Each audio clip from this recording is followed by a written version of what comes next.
The red and blue lights flashed in Marcus Williams's rearview mirror as he pulled over. Officer Jake Morrison approached with the practiced swagger of a man who knew exactly what he was about to do. When Morrison drew his service weapon and pressed it to the mayor's temple, he had no idea he was handing Marcus Williams the exact evidence needed to expose a conspiracy that reached the highest levels of law enforcement. The mayor-elect was about to become the prosecutor, and Millbrook's rotten system was about to face justice. But first, Marcus had to survive the next 60 seconds. Before we go any further, comment where in the world you are watching from, and make sure to subscribe because tomorrow's story is one you don't want to miss. The thunderous applause echoed through the Millbrook Community Center as Marcus Williams stepped up to the podium, his dark eyes scanning the sea of faces before him. Campaign volunteers waved homemade signs, children sat on their parents' shoulders, and elderly residents who had lived through decades of broken promises watched with cautious hope. "Thank you, Millbrook." Marcus's voice carried over the crowd, steady and confident. "Tonight, we didn't just win an election. We chose change over complacency. We chose accountability over corruption. We chose a future where every citizen, regardless of zip code or skin color, can trust their government to serve them with integrity." The crowd erupted again, but Marcus caught sight of the television in the corner where Channel 7 was already calling the race. The ticker at the bottom read, "Williams defeats incumbent Mayor Thompson, 58-42, promises police reform." "For too long, our police department has operated without proper oversight," Marcus continued, his voice growing stronger. "For too long, misconduct has been swept under the rug while communities suffer. That ends now. We will implement civilian oversight boards. We will require body cameras on every officer. We will hold those who abuse their badge accountable to the law they swore to uphold." Maria Santos, his campaign manager turned chief of staff, beamed from the side of the stage. She had warned him that the police reform message might cost votes, but Marcus knew it was why he had run in the first place. Growing up in Millbrook's East Side, he had seen too many friends harassed, too many neighbors brutalized, too many families destroyed by a system that protected its own, while terrorizing the communities it claimed to serve. Across town, Officer Jake Morrison crushed his beer can and hurled it at his television screen. The aluminum bounced off harmlessly, but the gesture felt good. Around him, his cramped apartment bore the evidence of a man whose life had spiraled. Empty bottles, overflowing ashtrays, and photographs of better times when the department had his back. "Civilian oversight," Morrison spat, mimicking Marcus's measured tone. "Body cameras. You have no idea what you're asking for, boy." His phone buzzed with a text from Captain Henderson. "Emergency meeting tomorrow. All senior officers." Morrison knew what that meant. Williams had made himself a problem that needed solving. The celebration at the community center was winding down when Marcus finally made his way to his car. The parking lot had mostly emptied, leaving only a few stragglers and the cleanup crew. He had insisted on driving himself tonight, despite Maria's protests about security. Old habits died hard. He had spent years as a civil rights attorney driving to meetings in hostile neighborhoods, and he valued the quiet time to think. As he unlocked his Honda Civic, Marcus reflected on the journey that had brought him here. Law school on scholarships, years of fighting police brutality cases, watching settlements get paid out while officers returned to duty. He had grown tired of treating symptoms instead of the disease itself. The mayor's office would let him attack the problem at its source. His phone rang as he started the engine. Maria's name flashed on the screen. "You should have let us arrange a police escort," she said without preamble. "I'm fine, Maria. I've been taking care of myself for 42 years. You're not just yourself anymore. You're the target of every cop who thinks reform means unemployment." Marcus pulled out of the parking lot onto Riverside Drive, the city's main thoroughfare that connected downtown to the residential areas. Streetlights cast long shadows between the old oak trees that lined the road. "They'll have to get used to change," Marcus said. "That's what we promised the voters. Just be careful, okay?" Henderson called already. "Wants a meeting next week to discuss your transition plans." "I'll bet he does." Marcus ended the call and focused on the road ahead. In 2 months, he would take the oath of office. In 2 months, he would have the power to implement real reform. But first, he had to survive the transition. The red and blue lights appeared in his rearview mirror just as he turned onto the quieter residential street that led to his neighborhood. Marcus's heart rate quickened slightly, not from guilt, but from the learned wariness of a black man who had spent too many years documenting what happened when traffic stops went wrong. He pulled over and rolled down his window, keeping his hands visible on the steering wheel. The officer approached slowly, flashlight beam dancing across the asphalt. When the light hit Marcus's face, he saw recognition flicker in the man's eyes. "License and registration," the officer said, his voice flat and professional. Marcus reached slowly for his wallet. "Officer, I'm Marcus Williams. I was just elected mayor tonight." The officer's nameplate read, "Morrison." "I know exactly who you are," Morrison said, his hand moving to rest on his service weapon. "Step out of the vehicle." Marcus's throat went dry as he stared up at Morrison through the open car door. Something in the officer's eyes, a cold, predatory gleam, told him this wasn't a routine traffic stop. "Is there a problem, Officer Morrison?" Marcus kept his voice steady, though his pulse hammered against his collar. "Oh, there's a problem, all right." Morrison's hand tightened on his weapon. "You think you can waltz into City Hall and destroy everything we've built? You think we're just going to roll over and let some uppity lawyer tear down our department?" Marcus slowly raised his hands.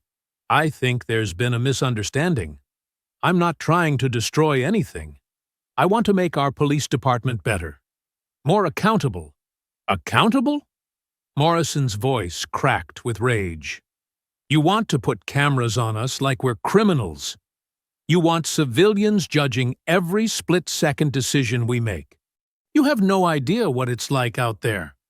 "Then help me understand." Marcus fought to keep his tone calm, professional. "We can work together."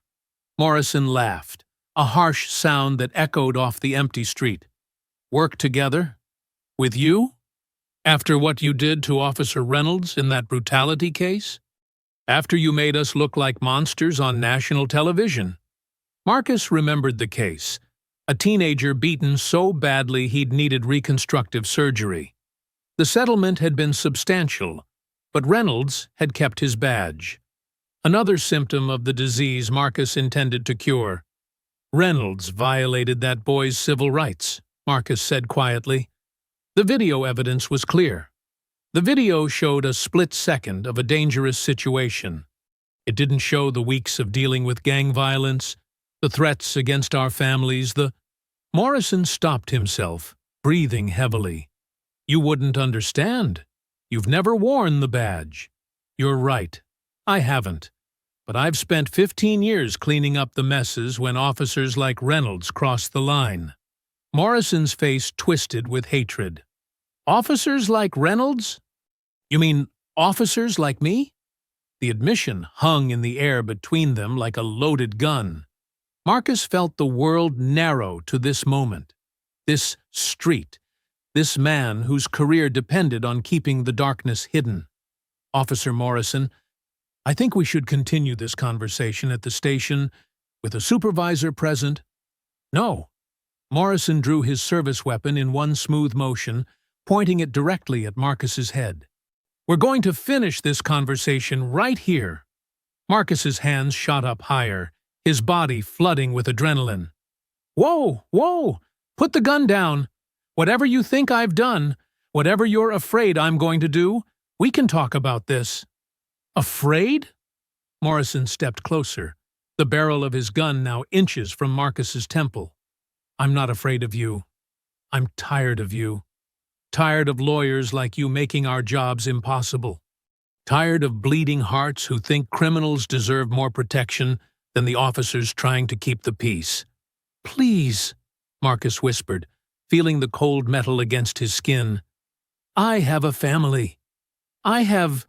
You have nothing. Morrison's voice rose to a shout. You have no idea what you're messing with. The department has ways of dealing with problems, and you just became our biggest problem. Marcus closed his eyes, his mind racing. This wasn't random. This wasn't a single disturbed officer.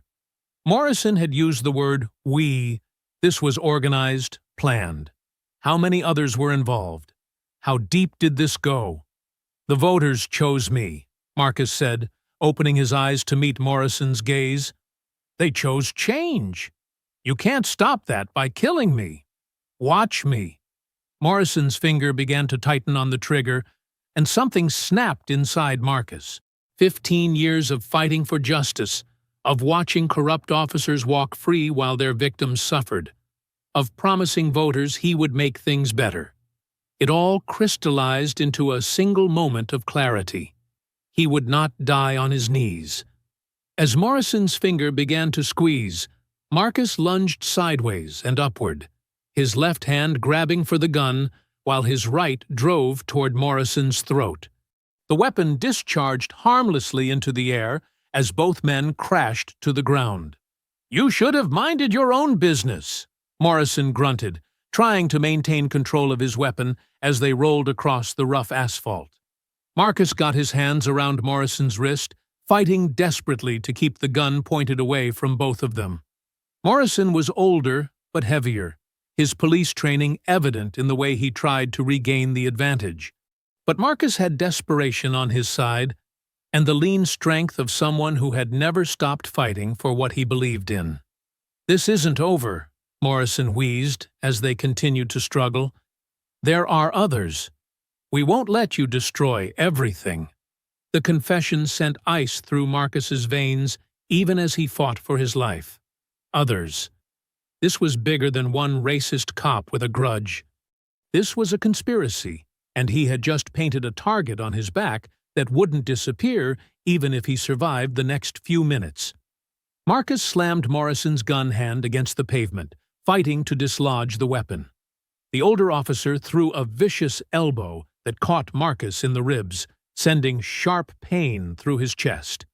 You think you can protect your criminal friends? Morrison snarled, spittle flying from his lips. Think you can let them run wild while you handcuff the good guys? Marcus managed to roll on top, pinning Morrison's gun arm. What criminals? What are you talking about? Don't play dumb with me.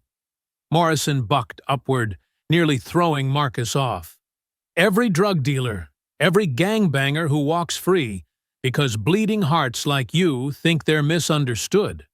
You people always stick together, don't you? The racial venom in Morrison's voice made Marcus's blood boil, but he forced himself to focus on survival. He brought his knee up hard into Morrison's solar plexus, causing the officer to gasp and momentarily loosen his grip on the gun. You're insane, Marcus panted, trying to pry the weapon free. I'm trying to make the community safer for everyone.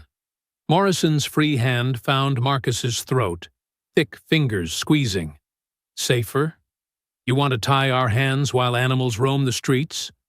Well, here's some real justice for you.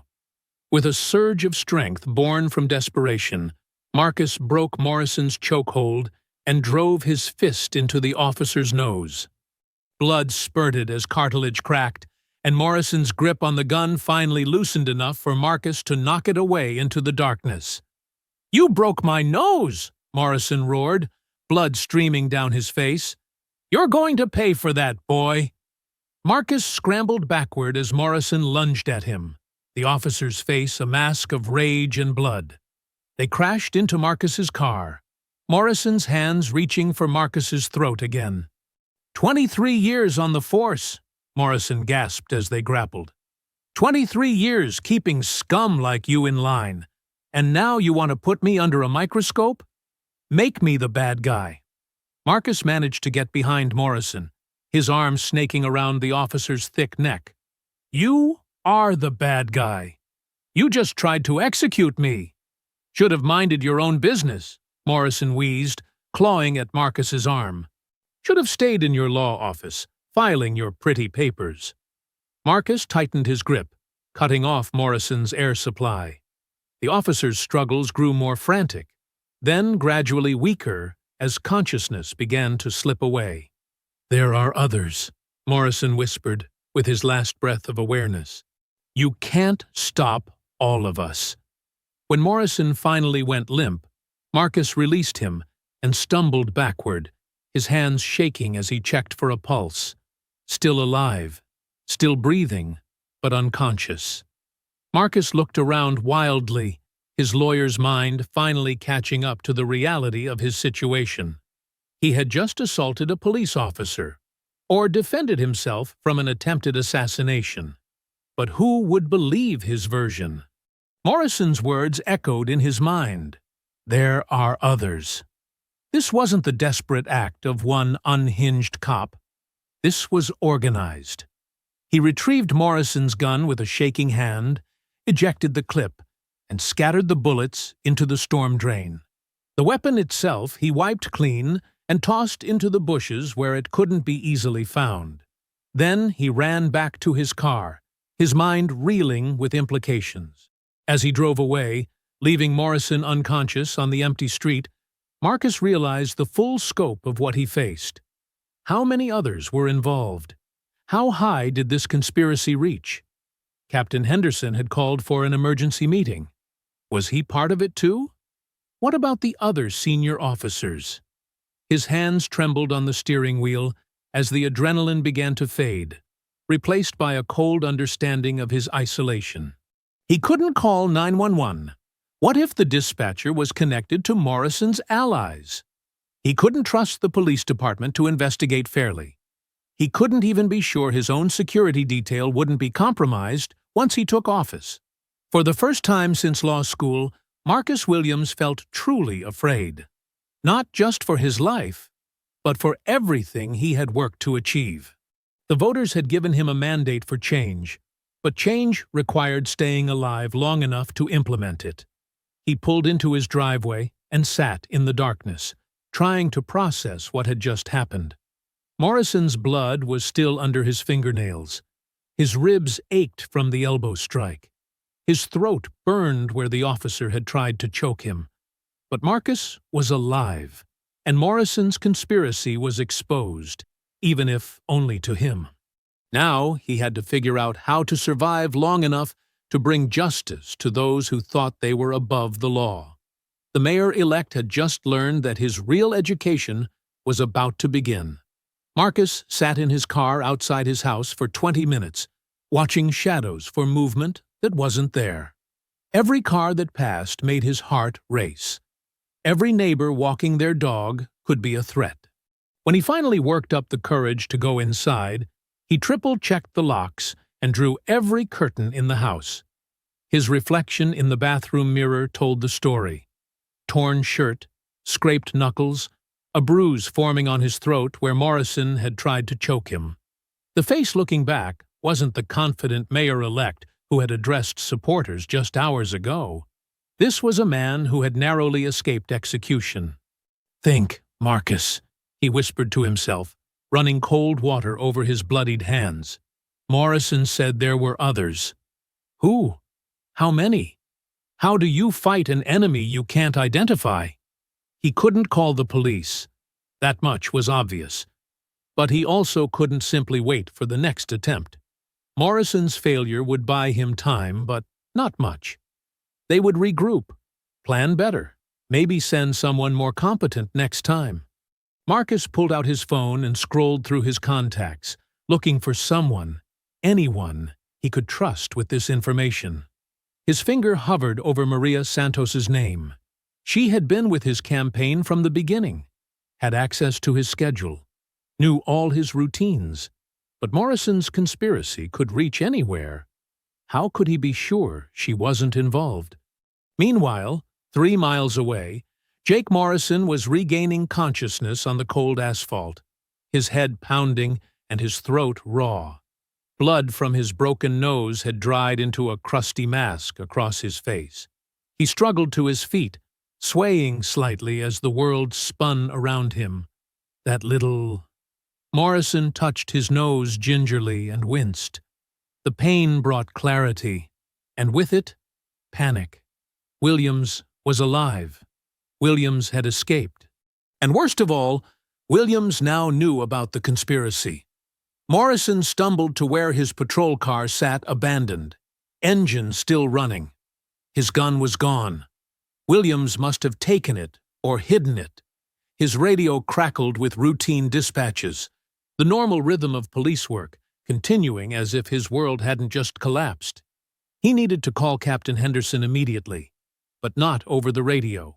Too many ears listening to police frequencies. Morrison pulled out his personal cell phone with shaking fingers. "Henderson," came the gruff voice after 2 rings. "Cap, we have a problem. A big problem." "Morrison, where the hell have you been? You missed your check-in an hour ago." Morrison looked around the empty street, suddenly aware of how exposed he was.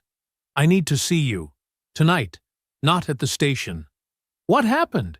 You sound like—" "Williams is alive," Morrison interrupted. "The plan failed. He knows about us." The silence on the other end stretched for what felt like an eternity. When Henderson finally spoke, his voice was ice cold. "Get to the warehouse on Dock Street. Now. Don't use your radio. Don't talk to anyone, and don't go home. We need to contain this before it spreads." The line went dead, leaving Morrison alone with his failure and the growing certainty that his life had just become infinitely more complicated. Back at his house, Marcus had made a decision. He couldn't trust anyone in local law enforcement, but there were other options. Federal agencies had jurisdiction over civil rights violations and police corruption. The FBI had field offices designed specifically for situations like this. But contacting them would have to wait until he could do it safely, without tipping off Morrison's co-conspirators. For now, he needed protection, and he needed information. Marcus opened his laptop and began researching private security firms. If the police couldn't be trusted to protect him, he would have to protect himself. The irony wasn't lost on him, the mayor-elect hiding from the very department he had promised to reform. His phone buzzed with a text message from Maria. "Great speech tonight. Can't wait to get started on the transition. Meet tomorrow at 9 a.m. to go over the first 100 days?" Marcus stared at the message, paranoia gnawing at him. Was this innocent enthusiasm, or was Maria fishing for his location and schedule? How could he continue his duties as mayor-elect without revealing his movements to potential enemies? He typed back, "Something came up. We'll call you tomorrow to reschedule." It was a small lie, but necessary. Until he could figure out who to trust, Marcus Williams was on his own in a fight that had barely begun. Across town, Captain Bill Henderson sat in his car outside the warehouse, smoking his 3rd cigarette in 10 minutes. 28 years on the force, 15 as a captain, and it might all come crashing down because Jake Morrison couldn't handle one simple task. Henderson's phone buzzed with updates from his network of loyal officers. The emergency meeting he had called for tomorrow would need to be moved up. They had a crisis to manage, and loose ends to tie up before Williams could cause any more damage. The game had changed, but it wasn't over. Not by a long shot. Marcus woke before dawn, his body aching from the previous night's struggle. He had slept fitfully, jerking awake at every sound, the house settling, a car door slamming down the street, the neighbor's cat knocking over a trash can. Each noise could have been Morrison's associates coming to finish what their colleague had started. Over coffee, he researched private security companies on his laptop, focusing on firms with federal law enforcement backgrounds. He needed people who couldn't be bought by local corruption. professionals who understood the difference between protection and intimidation. His phone rang at 7:30. Maria's name flashed on the screen. "Marcus, are you okay? You sound different in your text last night." "I'm fine," he lied, watching the street through his kitchen window. "Just exhausted from the campaign. You know how it is." "Well, we need to start transition planning. The current administration is being cooperative, but Captain Henderson specifically requested a meeting with you this week. He says he wants to discuss departmental concerns about your reform proposals." Marcus's blood ran cold. Henderson, the same Captain Morrison had mentioned, the one calling emergency meetings. "Tell Henderson I'll get back to him. I need to review some files first." "Marcus, you're starting to worry me. Is everything really okay?" The concern in Maria's voice sounded genuine, but Marcus couldn't take chances. "Everything's fine. I just need a few days to get my bearings." "Can you handle the routine meetings without me?" After ending the call, Marcus dialed the number for Sentinel Security Solutions, a firm run by former Secret Service agents. When he explained he needed immediate personal protection for political reasons, they didn't ask questions. "We can have a team in place by noon," the dispatcher assured him. Discreet, professional, and experienced with high-profile clients facing credible threats. Meanwhile, at the Dock Street warehouse, Captain Henderson faced 5 of his most trusted officers around a folding table covered with coffee cups and cigarette butts. Morrison sat with an ice pack pressed to his swollen nose, avoiding eye contact with his superior. "So, let me understand this," Henderson said, his voice deadly calm. "Our new mayor knows about our operations. He's got physical evidence of attempted murder, and he's probably already figuring out how to expose us all. Is that about right, Morrison?" "He sucker-punched me, Cap. I wasn't expecting him to fight back." "You weren't expecting a lot of things, apparently." Henderson turned to the other officers. "Gentlemen, we have a situation that requires immediate attention. Williams can't be allowed to take office. The federal oversight he's promising would destroy everything we've built here." Officer Danny Reeves, a 15-year veteran with dead eyes, leaned forward. "What are our options?" "Morrison's already blown the direct approach. Williams will be expecting another attempt from one of us." Henderson lit a fresh cigarette. "We need to think outside the department. Make it look like street crime, gang violence, something that can't be traced back to us." "I know some people," offered Officer Rick Torres. "Guys who need money and don't ask questions. Make it look like a robbery gone wrong." Henderson nodded approvingly. "That's thinking smart.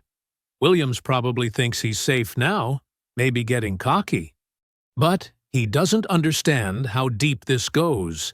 How many people have a stake in keeping things the way they are?" Morrison finally looked up from his ice pack. "What about the gun he took from me?"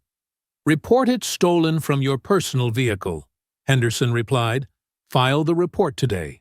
Establish the timeline. If it ever surfaces, we have plausible deniability." Back at his house, Marcus was reviewing his options when the Sentinel security team arrived. 2 men in their 40s, dressed casually but carrying themselves with the bearing of experienced professionals. "Mr. Williams, I'm Agent Davis. This is Agent Rodriguez. We understand you're facing some security concerns." Marcus led them inside, still unsure how much to reveal. "I have reason to believe there may be threats against me related to my election platform." "Police reform?" Davis asked. "We've worked similar cases. Dirty cops don't like oversight, and some of them get desperate when they're cornered." The casual acknowledgement of police corruption felt like validation. These men understood what Marcus was facing. "Can you provide protection without drawing attention?" "I still have official duties to perform." Rodriguez nodded. "We specialize in discreet protection. No one will know we're there unless they try something stupid." As the security team conducted their initial assessment of his home and routines, Marcus felt the first stirrings of hope since Morrison had put a gun to his head. He wasn't completely alone in this fight. But across town, Henderson's network was already setting their new plan in motion, recruiting assets that couldn't be traced back to the police department. The war for Millbrook's future had entered a new phase, and both sides were preparing for a battle that would determine whether justice or corruption would ultimately prevail. With his security team maintaining a discreet perimeter, Marcus finally felt safe enough to begin his own investigation.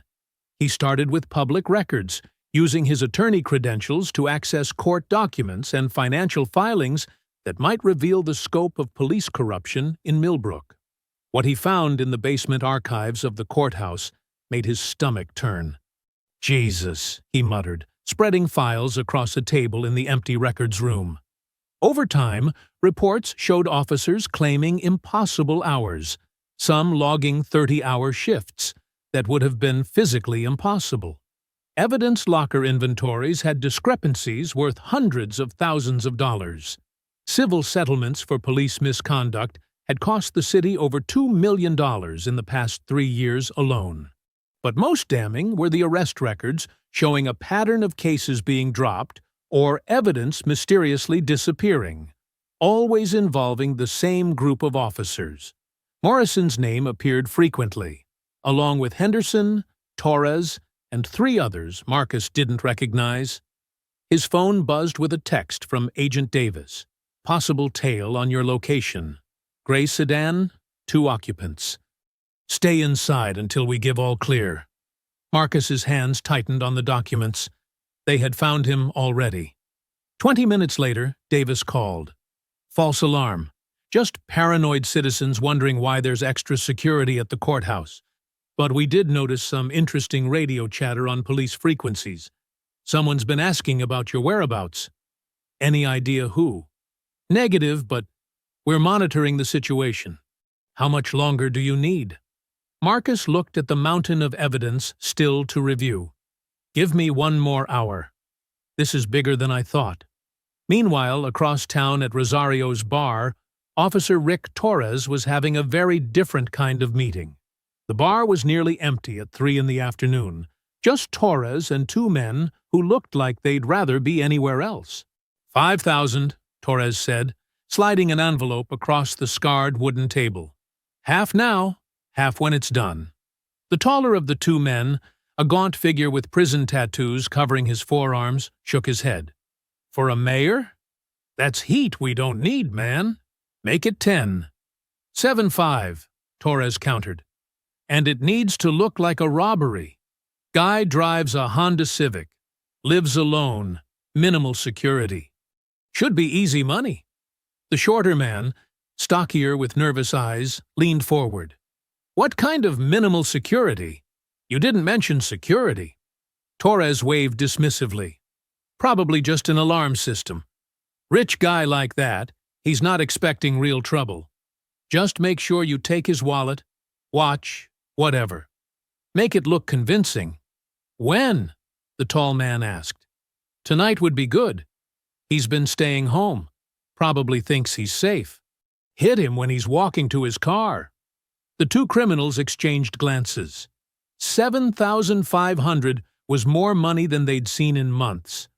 But killing an elected official carried risks that went beyond local law enforcement. "We'll need clean weapons," the tall man said finally. "Nothing that traces back to us, or you.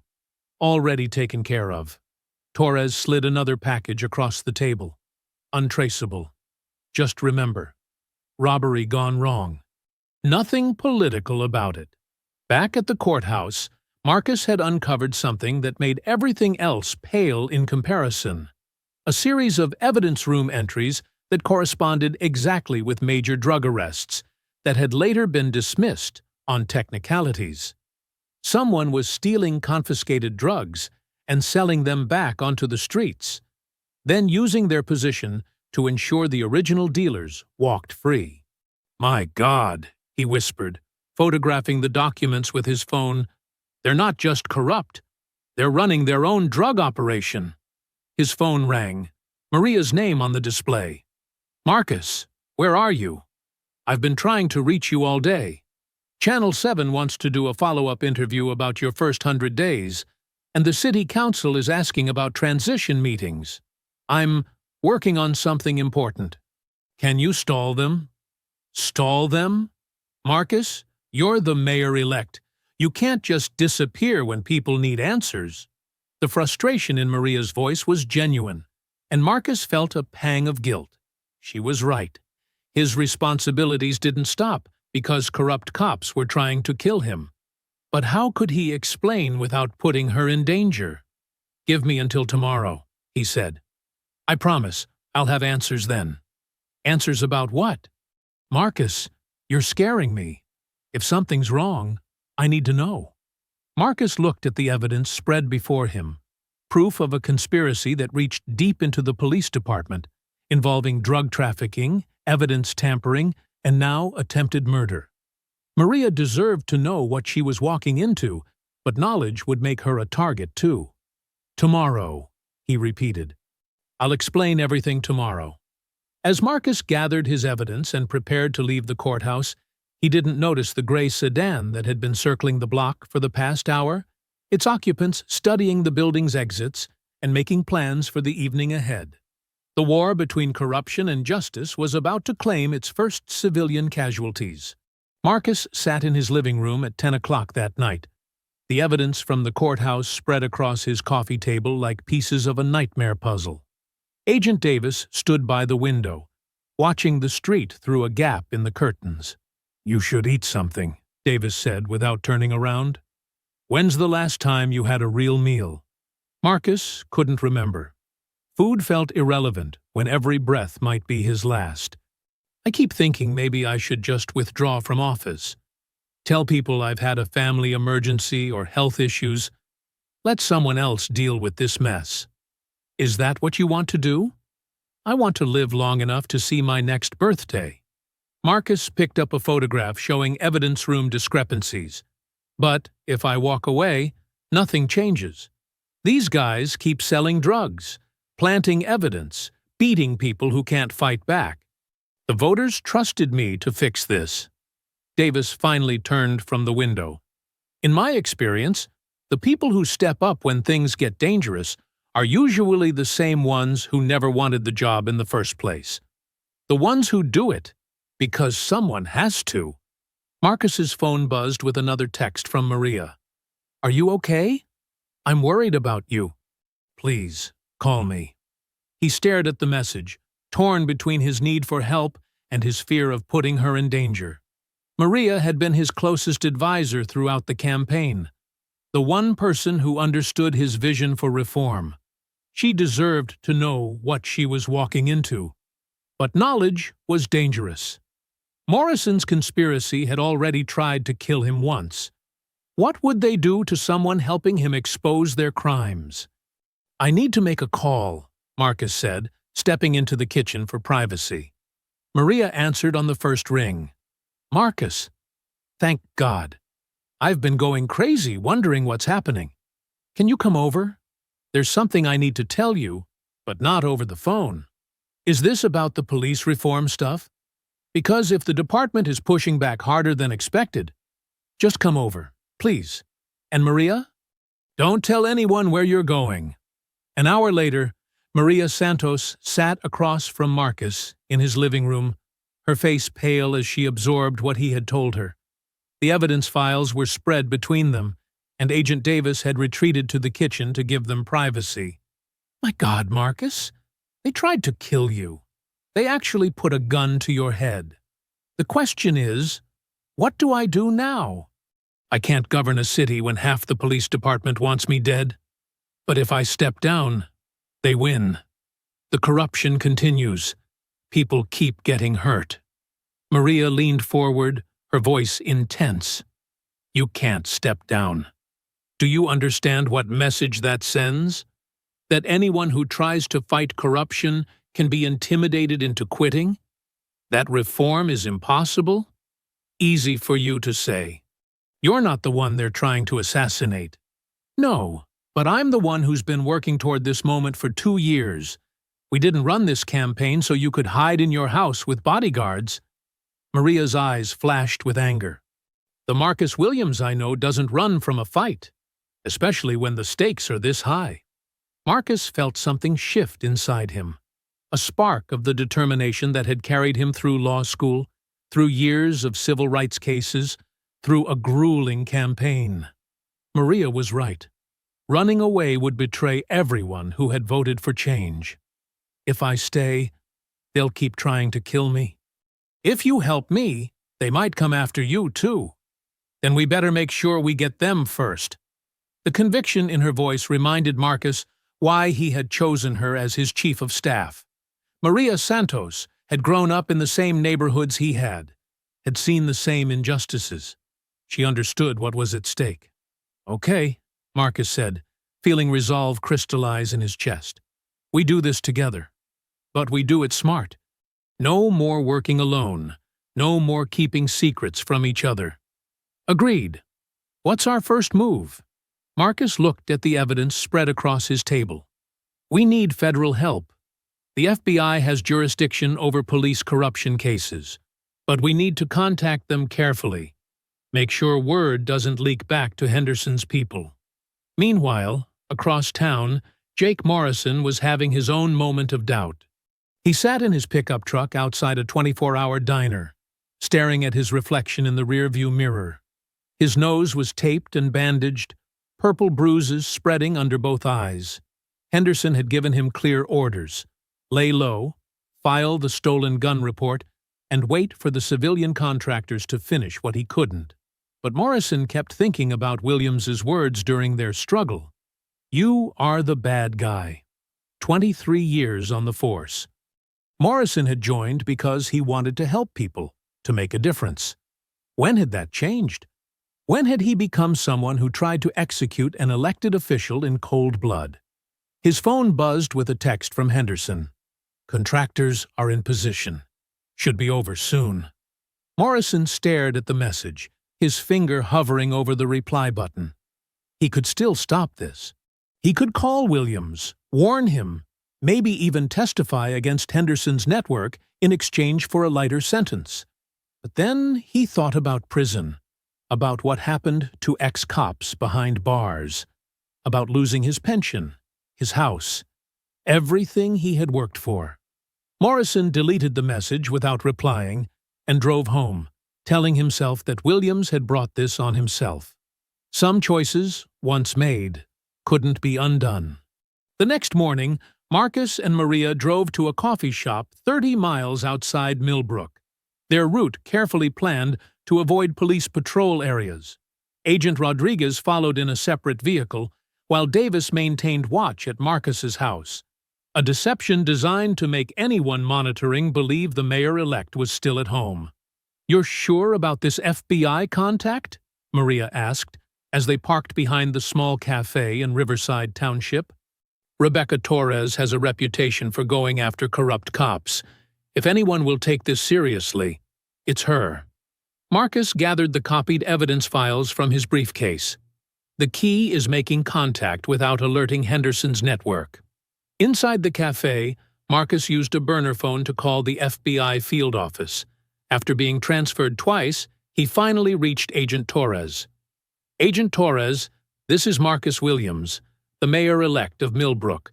I need to report a conspiracy within our police department, including attempted murder. The pause on the other end stretched for several seconds. Mr. Williams, that's a serious allegation. Are you somewhere safe to talk? Relatively. I have evidence of corruption going back years, drug trafficking, evidence tampering, financial fraud. And 2 nights ago, Officer Jake Morrison tried to execute me during what he made look like a traffic stop. I need you to come in immediately. Can you get to our field office without being followed? I think so. But Agent Torres, this goes high up in the department. Captain Henderson is involved, possibly others. We can't trust anyone in local law enforcement. Meanwhile, at Henderson's warehouse meeting spot, the corrupt captain was receiving his own disturbing phone call. The voice on the other end belonged to someone who monitored FBI communications as a favor to certain interested parties. Henderson, you've got a problem. Williams just contacted Agent Torres. They're meeting today. Henderson's cigarette burned down to his fingers without him noticing. How long do we have? Not long. Torres moves fast when she smells corruption. If Williams has real evidence, he does. Henderson crushed the cigarette under his heel. Morrison screwed up everything. Williams knows about our operations. Then you better hope your civilian contractors are more reliable than your cops. The line went dead, leaving Henderson staring at his phone. He immediately called Torres. Not Agent Torres, but Officer Rick Torres. Rick, change of plans. The Williams problem needs to be handled today, before nightfall. The contractors aren't in position yet. They were planning to wait until... I don't care what they were planning. Henderson's voice cracked with desperation. Williams is talking to the feds. If he makes it through another day, we're all going to prison. At the FBI field office in downtown Springfield, Marcus spread his evidence across Agent Torres's conference table while Maria provided additional context about campaign promises and reform plans. This is extensive, Torres said, photographing each document. Evidence room discrepancies, overtime fraud, civil settlements. How did you get access to all this? Public records, mostly. Some from my time as a civil rights attorney handling police brutality cases. Marcus pointed to the most damning files, but the pattern is clear. They're stealing confiscated drugs and selling them back onto the streets, then using their positions to ensure the original dealers walk free. Torres nodded grimly. We've seen similar operations in other cities. It's more common than the public realizes. She looked up from the documents. Tell me about the attempt on your life.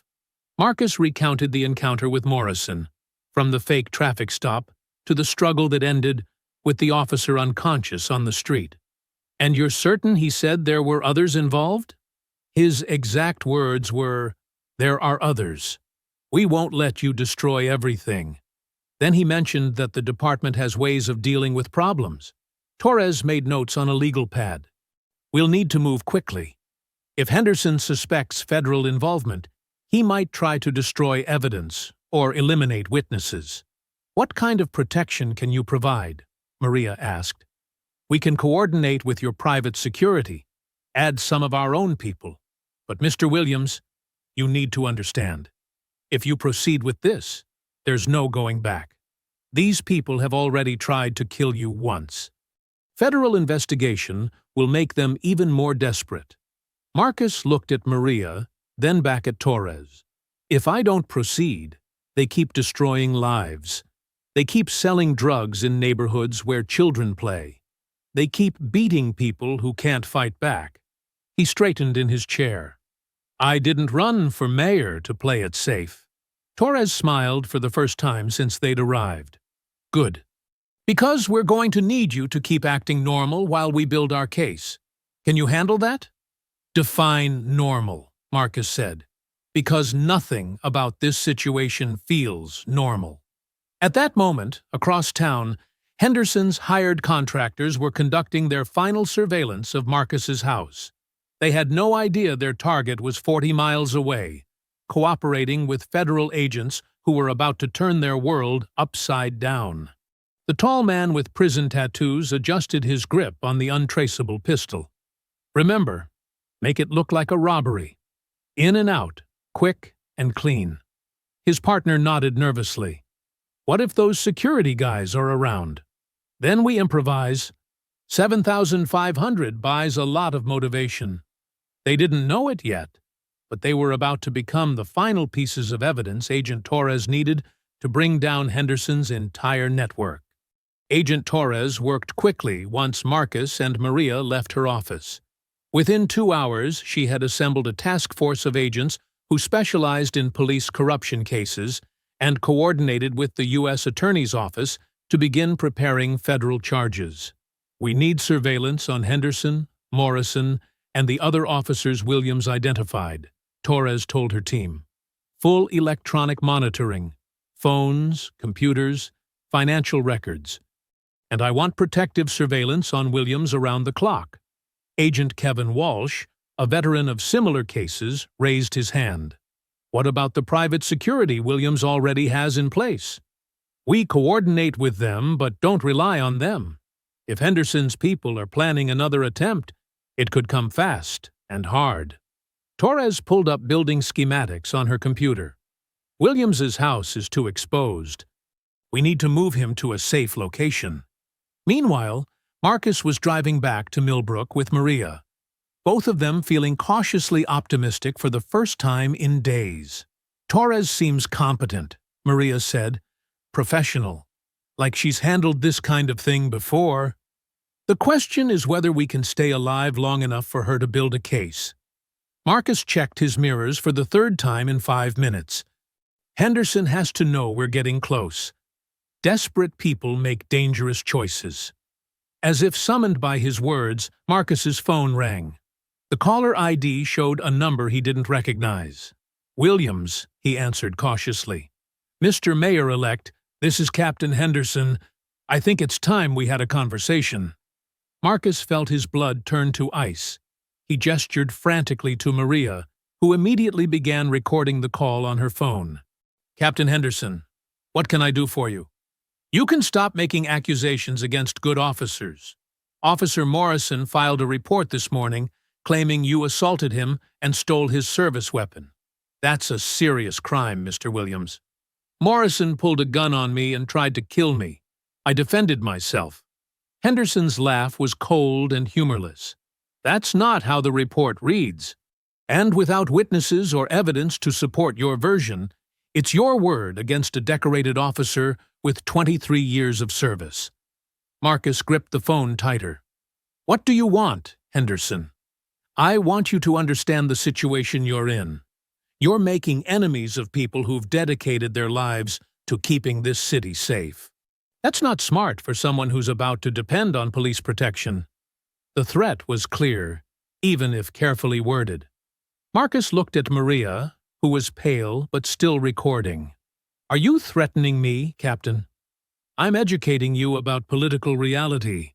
Sometimes reform means working within existing systems rather than trying to tear them down. Maybe we can find some middle ground. What kind of middle ground? The kind where everyone gets to keep their jobs and their reputations intact. The kind where new mayors don't have unfortunate accidents during their first weeks in office. Marcus felt rage building in his chest. Henderson wasn't even trying to hide his involvement anymore. I see. And if I don't agree to this middle ground, then you'll discover that being mayor is a dangerous job. Lots of opportunities for things to go wrong. Car accidents, home invasions, random street crime. Millbrook can be a very unpredictable place. The line went dead, leaving Marcus staring at his phone in shock. Did you get all that? He asked Maria. Every word. Torres is going to love this. But as they drove through downtown Millbrook, neither of them noticed the two men in the gray sedan, who had been following them since they left the FBI office. Henderson's contractors had been waiting for their return, and the captain's phone call had been perfectly timed to distract them from checking their mirrors. The tall man with prison tattoos spoke into his radio. Target is heading home. We're in position. 2 blocks behind them, FBI agent Walsh was conducting his own surveillance, photographing the contractors and coordinating with Torres. I've got eyes on 2 subjects following Williams, Walsh reported. Hispanic male, approximately 6'2", passenger appears shorter and stockier. They've been tailing since downtown. Torres's voice crackled through his earpiece. Do not intercede unless Williams is in immediate danger. We need them to make their move so we can connect them back to Henderson. As Marcus pulled into his driveway, he was focused on getting inside to call Agent Torres about Henderson's threats. He never saw the 2 men parking across the street, weapons concealed under their jackets. Agent Davis met them at the door. How did it go with the FBI? Better than expected, Marcus said, not noticing Davis's tense posture. Torres is taking this seriously. She's already assembling a task force. Good, because we may have company. Rodriguez spotted possible hostiles conducting surveillance while you were gone. Marcus's feeling of optimism evaporated. How possible? Definite enough that I've called for backup. FBI is coordinating with us now. Across the street, the two contractors were making their final preparations, unaware that federal agents were photographing their every move and recording their communications with Henderson's network. The trap was set. The only question was who would spring it first. Agent Torres arrived at Marcus's house within 30 minutes, but she made sure her team entered through the back alley and kept their vehicles out of sight. The dining room became a command post, but all surveillance equipment was positioned away from windows where it might be spotted. Henderson's phone call was perfect, Torres told Marcus, as they reviewed the recorded conversation in hushed tones. Direct threats against an elected official, conspiracy to obstruct justice, intimidation of a federal witness. We've got enough to arrest him right now. But you're not going to, Marcus said, reading her expression. Not yet. We want the whole network, not just the leadership. Your attackers across the street are going to lead us to everyone involved. Torres gestured toward thermal imaging equipment that showed the gray sedan's occupants. 2 subjects, both armed, but they don't know we're here. When they make their move, we'll be ready. Maria paced nervously in the back hallway, away from any windows. What if something goes wrong? What if they get past your people? They won't, Agent Walsh whispered from his concealed position, monitoring communications. We have agents positioned throughout the neighborhood, but staying invisible. Marcus, the key is acting completely normal. These guys are watching for any sign you suspect they're there. Marcus nodded, though his hands were shaking. How normal can I act when I know there are killers waiting for me? Normal enough that they think they have an easy target, Torres replied quietly. Your private security team has been instructed to maintain their regular patterns, but stay ready for our signal. Across the street, the two contractors were feeling confident as evening approached. The shorter man, Luis Valdez, had been watching Marcus's house all day and liked what he saw. Just the mayor and that woman who works for him, Luis whispered to his partner. Security guys left an hour ago. Feds haven't shown up. This should be straightforward. The tall man, Carlos Mendez, checked his stolen pistol one more time. Torres said the target's been paranoid since Morrison screwed up, but he's not expecting us. Thinks he's safe at home. Perfect. We wait until it gets fully dark. Then we make our move. In and out, make it look like a robbery gone bad. Luis pulled out his phone and texted Officer Torres. Coast is clear. Moving in 1 hour. The response came back immediately. About time. Henderson's breathing down my neck. Make it clean. Inside the house, Agent Walsh intercepted the text exchange in real time, but the contractors had no idea their communications were being monitored. They think they're in the clear, Walsh whispered to Torres through his earpiece, planning to move within the hour. Torres spoke quietly into her radio. All units maintain concealment. Let them get close enough to commit to the crime before we move.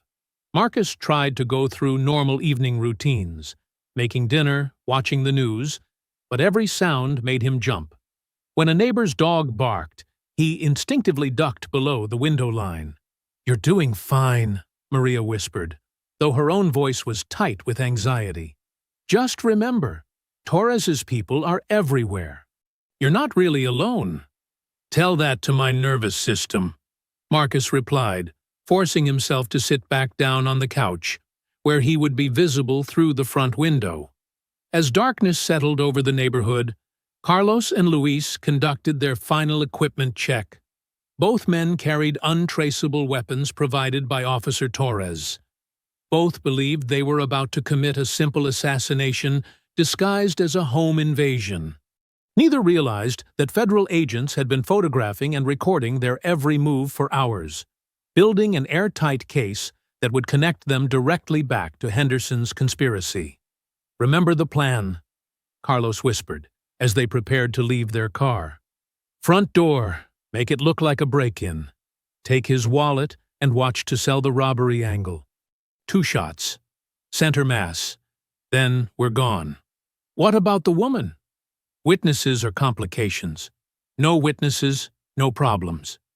They had no way of knowing that their whispered conversation was being recorded by federal surveillance equipment, or that Agent Torres was coordinating 8 armed agents positioned around Marcus's property. The trap was perfectly set. In 15 minutes, Henderson's hired killers would walk directly into federal custody, providing the final evidence needed to destroy the police corruption network that had plagued Millbrook for years. Marcus Williams sat in his living room, apparently defenseless and unaware, waiting for men who thought they were about to commit the perfect crime. They were about to discover just how wrong they could be. At 9:47 p.m., Carlos and Luis crossed the street toward Marcus's house, moving through shadows between street lights. They had watched the neighborhood for hours and seen no sign of unusual activity. The mayor-elect appeared to be alone with his female aide, both visible through the front windows. "Just like Torres promised," Luis whispered, as they approached the front door. "Easy money." Carlos carried a crowbar to force entry while Luis gripped his pistol. Neither man noticed the federal agents positioned in neighboring yards, watching their approach through night vision scopes. Agent Torres spoke quietly into her radio from her concealed position. "Subjects approaching target residence.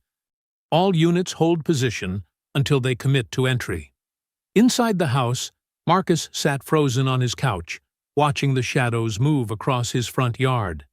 His mouth was dry, his hands clenched into fists. Maria crouched behind the kitchen counter, her phone ready to call 911 if something went wrong with the federal operation. Carlos inserted the crowbar into the door frame and applied pressure. The wood splintered with a sharp crack that echoed through the quiet neighborhood. "Breaking and entering in progress," Torres whispered into her radio. "Stand by." The front door swung open, and both contractors stepped inside with weapons drawn. Luis immediately spotted Marcus on the couch and smiled coldly. "Marcus Williams, you're about to learn what happens to people who don't mind their own business." Marcus raised his hands, playing his part perfectly. "Take whatever you want. Money, jewelry, whatever you're looking for." "What we're looking for," Carlos said, raising his pistol, "is you dead." That was the signal Torres had been waiting for. "FBI, drop your weapons." "You're surrounded!" Floodlights blazed to life around the house as federal agents poured through windows and the back door.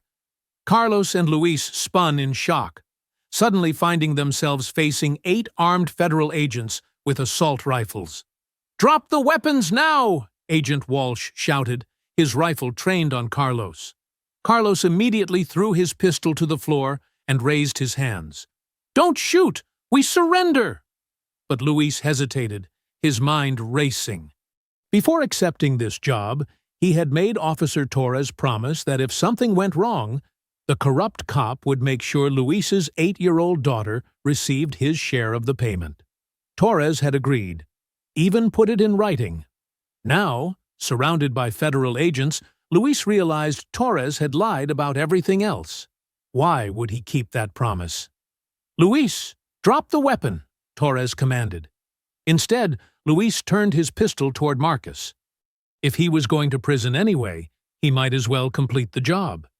His daughter needed that money more than he needed to live.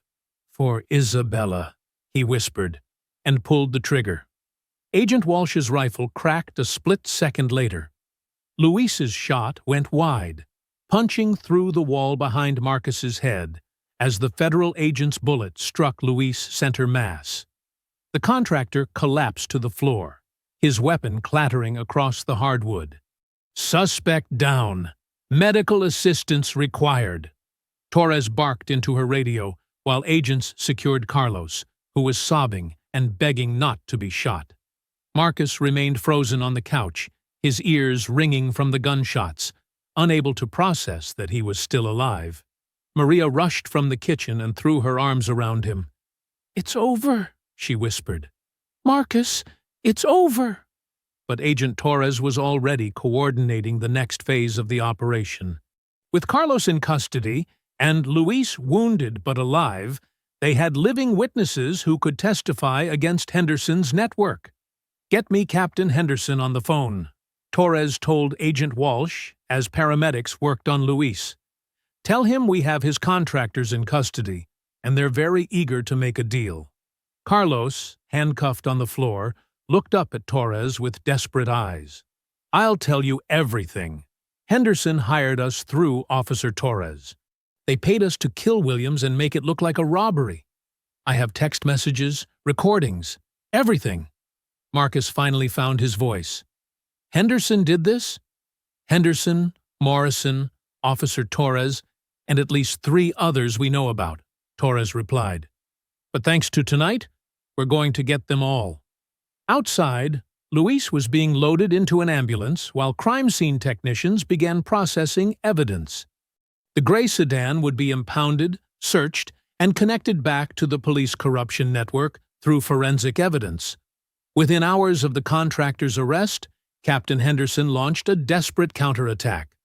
By dawn, every major news outlet in the region was running stories about Mayor-elect Marcus Williams's alleged involvement in a staged home invasion designed to frame innocent police officers. "This is character assassination," Maria said, scrolling through her phone as she and Marcus sat in the FBI's temporary command center. "They're saying you hired those men to attack you so you could justify federal intervention in the police department." Marcus stared at the television screen showing Henderson in full-dress uniform, flanked by 3 other captains, addressing reporters on the steps of police headquarters. Marcus Williams has been waging a vendetta against hard-working officers since his days as a so-called civil rights attorney, Henderson declared, his voice steady and authoritative. Last night's theatrical performance was nothing more than an elaborate fraud designed to destroy the reputation of men and women who risk their lives to keep this community safe. Agent Torres clicked off the television in disgust. "He's good. Making himself look like the victim while you're painted as the corrupt politician." "It's working," Marcus said, reading news comments on his phone. "Half the city thinks I staged the whole thing. My approval ratings are cratering before I even take office." Officer Rick Torres, Henderson's man inside the department, had spent the morning calling every contact he had in local media, spreading a carefully crafted narrative that portrayed the federal investigation as politically motivated harassment. "The FBI is being used as Williams's personal attack dog," Torres told Channel 7's morning show. "They arrested 2 men who were probably just trying to burglarize his house, then turned it into some grand conspiracy theory to justify their witch hunt against dedicated officers. Meanwhile, Morrison was making his own television appearances, his bandaged nose adding credibility to his claims of being assaulted by the mayor-elect. "Williams attacked me during a routine traffic stop," Morrison told reporters. "When I tried to arrest him for driving erratically, he became violent and stole my service weapon. Now he's trying to cover up his crimes by accusing me of attempted murder." The police union rallied behind Henderson's version of events, organizing a press conference where dozens of officers in uniform stood together in solidarity. "We call on the FBI to investigate Marcus Williams for conspiracy, fraud, and assault on a police officer," Union President Dave Kowalski announced. "This man is not fit to serve as mayor of any city in America." But Agent Torres was fighting back with evidence. She called her own press conference that afternoon, presenting recordings of Henderson's phone threats and the contractor's confessions. "Let me be clear," Torres told the assembled media. "We have recorded conversations proving that Captain Henderson threatened Mayor-elect Williams's life. We have 2 suspects in custody who have confessed to being hired by corrupt officers to commit murder. This is not a political investigation. This is a criminal conspiracy that reaches the highest levels of the Millbrook Police Department." She played the audio of Henderson's threatening phone call to Marcus, his voice clearly audible. Sometimes reform means working within existing systems, rather than trying to tear them down. You'll discover that being mayor is a dangerous job. Car accidents, home invasions, random street crime. The recording sent shockwaves through the press conference, but Henderson's supporters weren't finished. Officer Danny Reeves, one of Henderson's inner circle, stood up during the Q&A period. That recording could have been doctored by federal agents working with Williams. Where's the chain of custody? Where's the independent verification? Other officers began shouting questions designed to cast doubt. Why didn't Williams report the alleged assault immediately? Why did he hire private security before any threats were made? Why won't he submit to a polygraph test? The coordinated attack was effective. By evening, polls showed the city split almost evenly between those who believed Marcus was a victim of police corruption and those who thought he was a fraud trying to destroy good officers for political gain. "They're better at this than I expected," Torres admitted to Marcus as they watched the evening news coverage. "Henderson's turning this into a public relations war, and he's got the advantage of wearing a badge." Marcus felt the weight of doubt pressing down on him. "Maybe I should withdraw from office. Let someone else clean up this mess." "That's exactly what they want," Maria said fiercely. "They're trying to wear you down, make you quit before the investigation can expose the truth." Torres nodded. "Henderson knows we have enough evidence to convict him, but he's gambling that public pressure will force you to back down and us to abandon the investigation. Classic corrupt cop playbook. Attack the victims, defend the system." Marcus looked at the evidence files spread across the table, then at the television showing Henderson receiving support from police officers across the state. "How do we fight this?" "We let the evidence speak," Torres replied. "And we hope Carlos and Luis are willing to testify in public about who really hired them to kill you." The turning point came when Carlos Mendez agreed to testify publicly about Henderson's conspiracy. Agent Torres arranged for a live press conference where the contractor would detail how he and Luis had been hired to murder Marcus Williams. "This is our best shot at breaking through Henderson's propaganda," Torres told Marcus as they prepared for the afternoon press conference. "Carlos has text messages, payment records, everything we need to prove the conspiracy. But Henderson wasn't going to let his network collapse without a fight."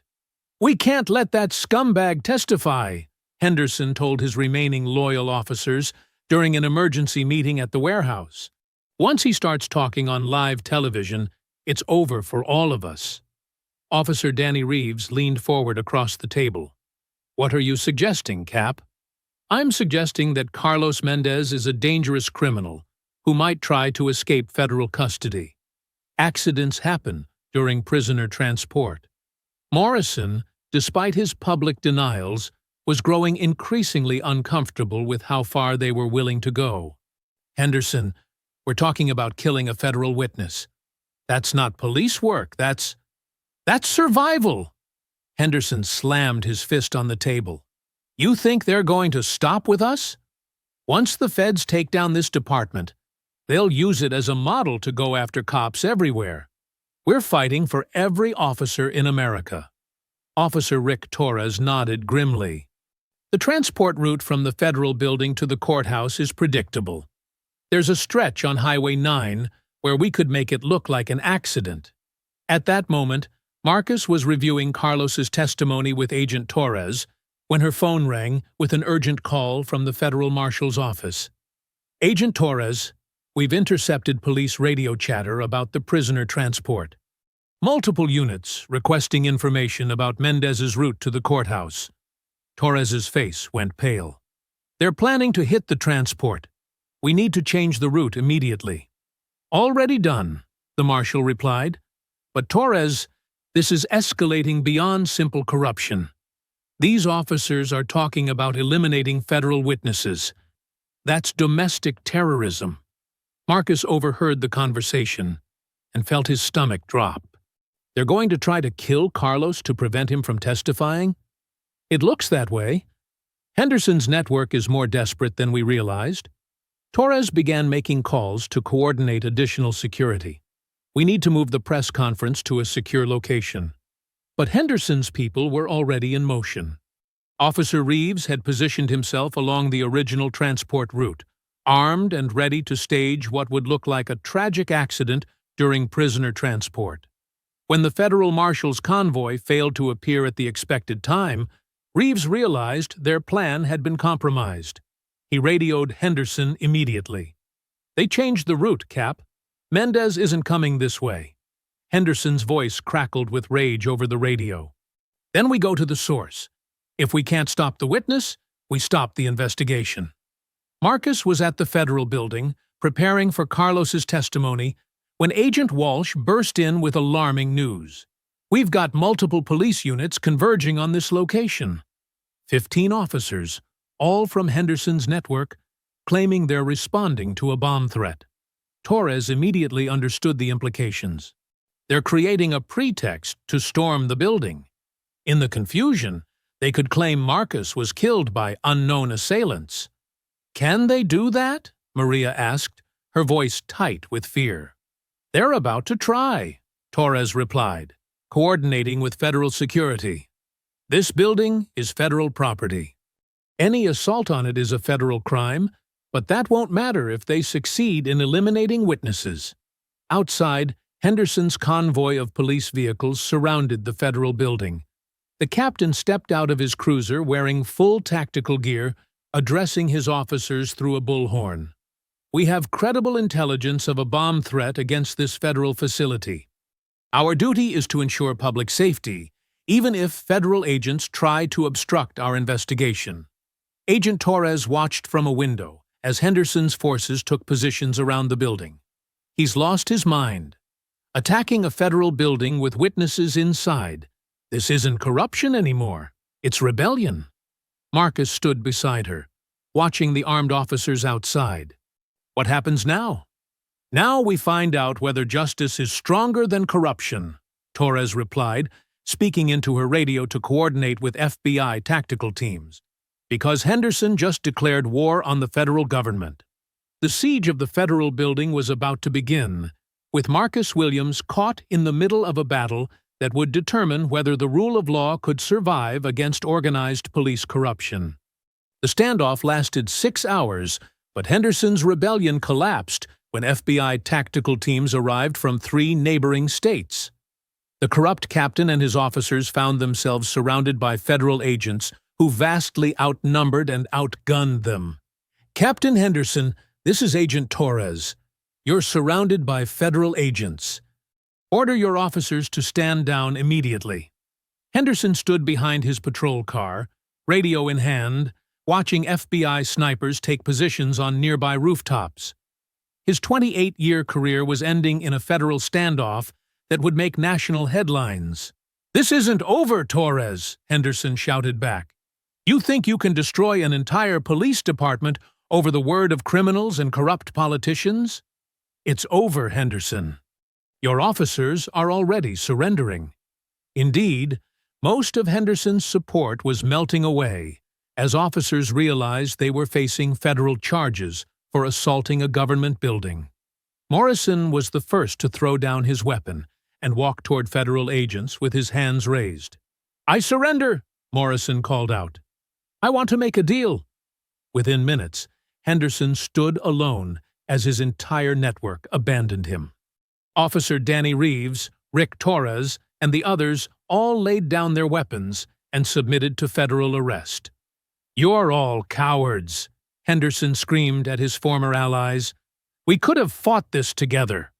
But the fight was over. Agent Torres personally placed Henderson under arrest as news cameras captured every moment.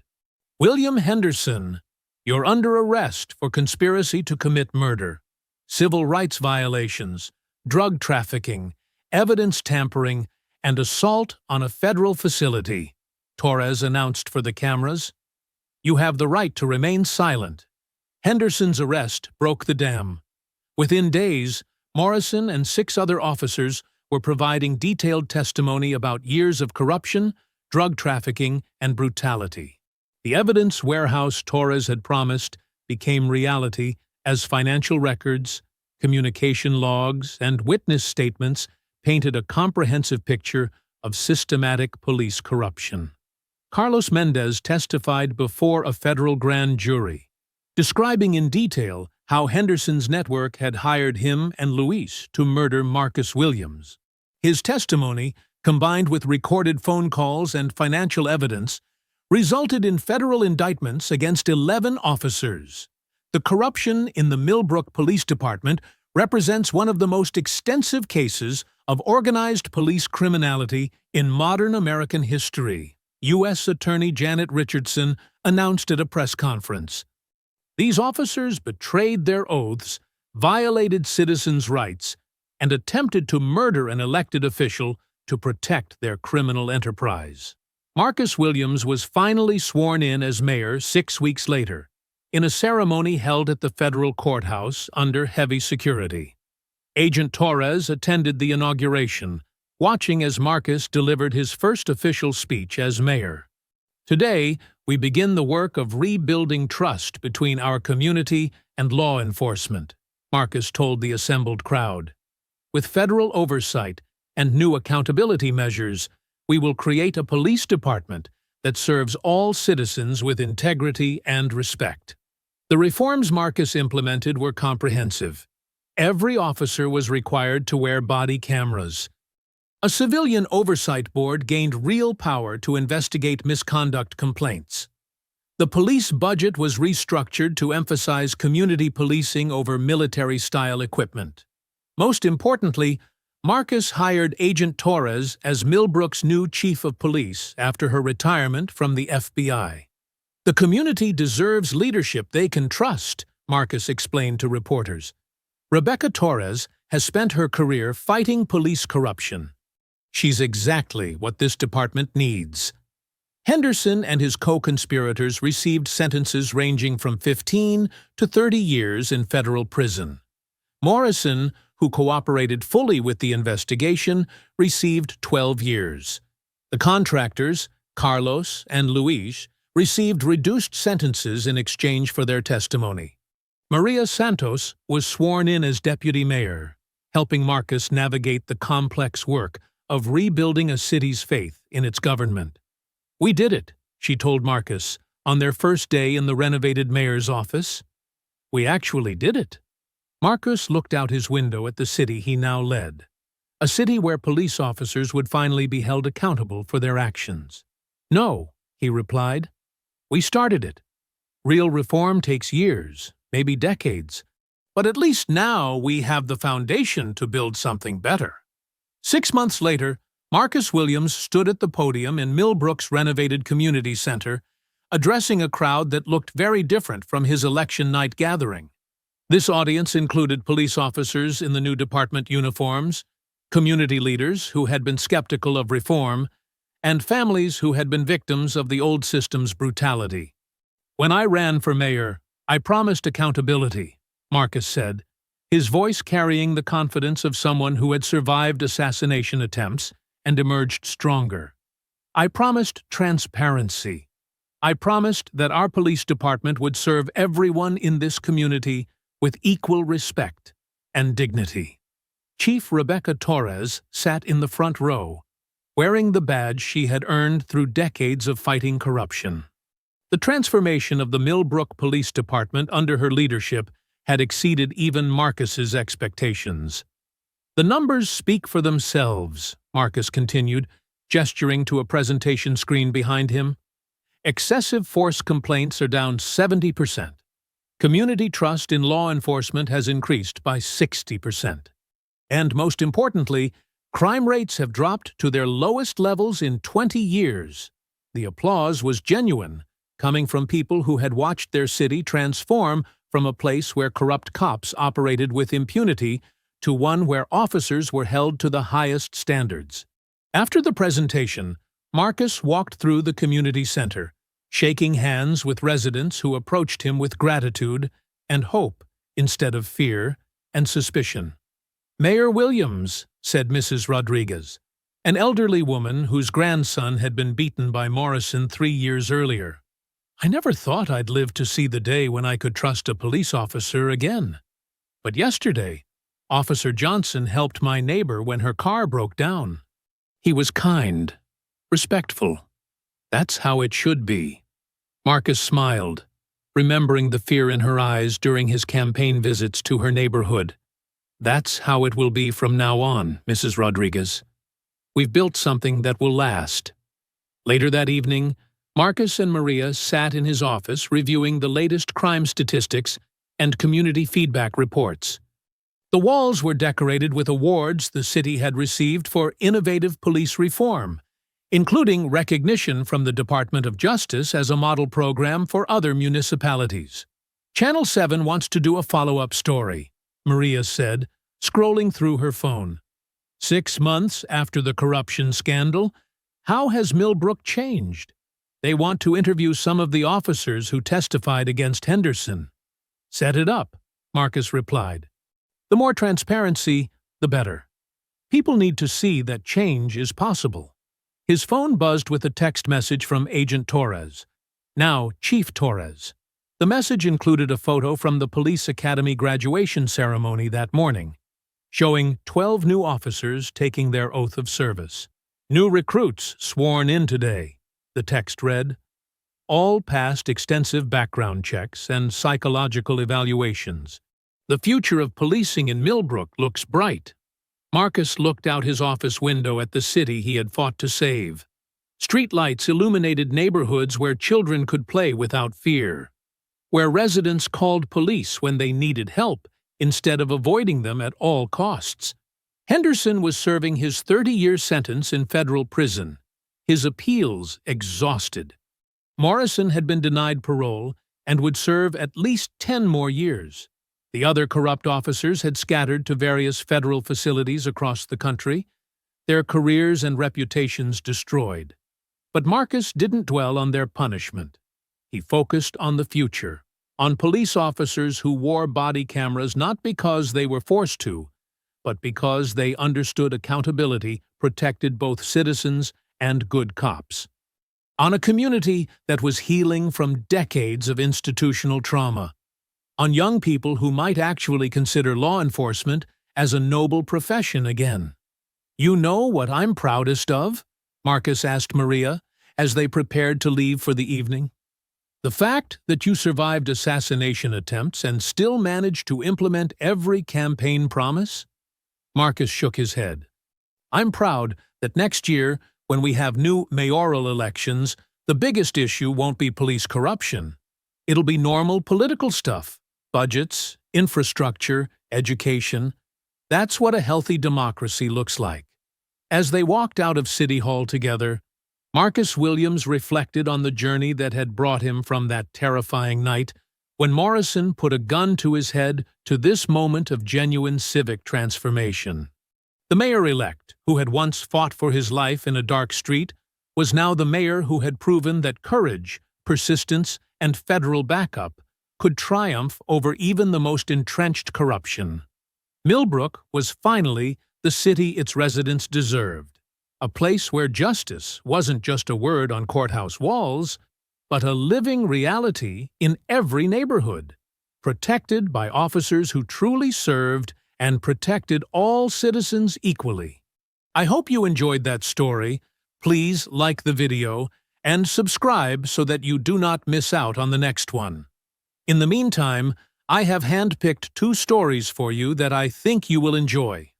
Have a great day.